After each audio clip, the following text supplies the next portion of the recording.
What up, Archie? Okay, this is another new tool. It's not going to be really a tool review, but just got this thing here. They're only out, I think.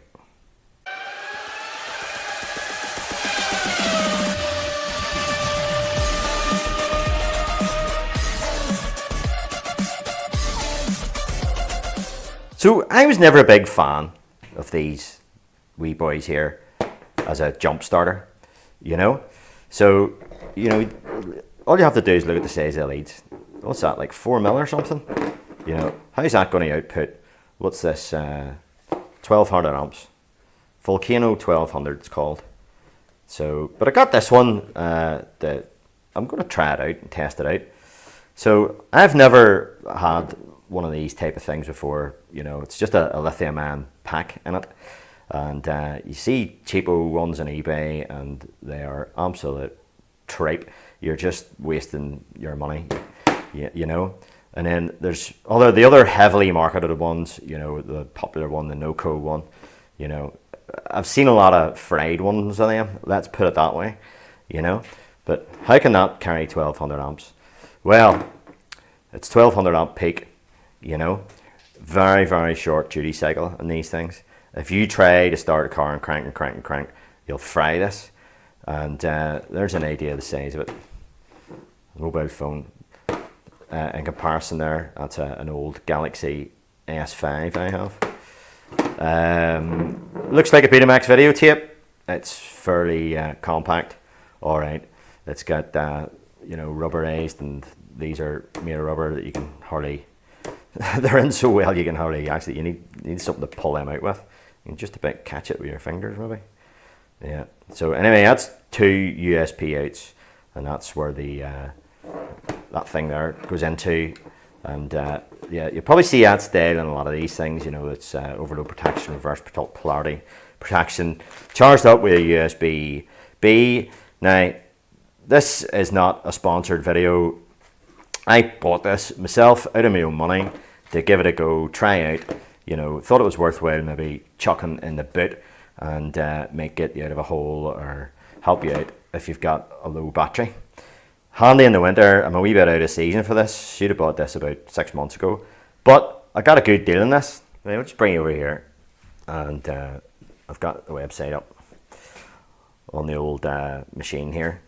So here's where I got this. This guy here, Diagnostic Connections, seems to be, you know, a small company in the UK, and you know, support the small companies, especially local companies, if you can.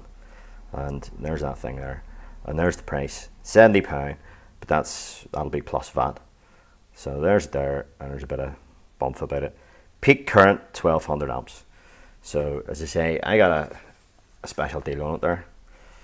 I got it for 50 plus VAT plus shipping, so it ended up costing me £72 all in, VAT and all, and shipping and all. But so I thought that was pretty alright for the money, you know. So its main rival will be this thing here, this 1000 amp NoCo, which is a bit dear, 100 quid. And then the next one up, I think, is that one, 1500 amp, and it's twice the price, 140. Well, if you exclude the VAT, but it depends whatever way you want to count it, of course, you know. So these, as I said, heavily marketed, buckets of reviews on the YouTube. I was never a fan of these things at all, because how can that take 1000 amps? So this one here is 1200, apparently. So, all right, what have I got can pull, well, 1200 amps? Well, I'll have a wee, if you look in the wee instruction book, I'll just show you this first. Let me see, where is it? 1200 amps, that's all right. And then, sorry, goes into Spanish there. Oh yeah. Only jumpstart the vehicle when the capacity is at least 50%. 50%? Well, that's 600 then, isn't it? Okay, this is my Jeep. It's a Toyota 3-litre diesel, generation 2, diesel turbo, big donkey in her.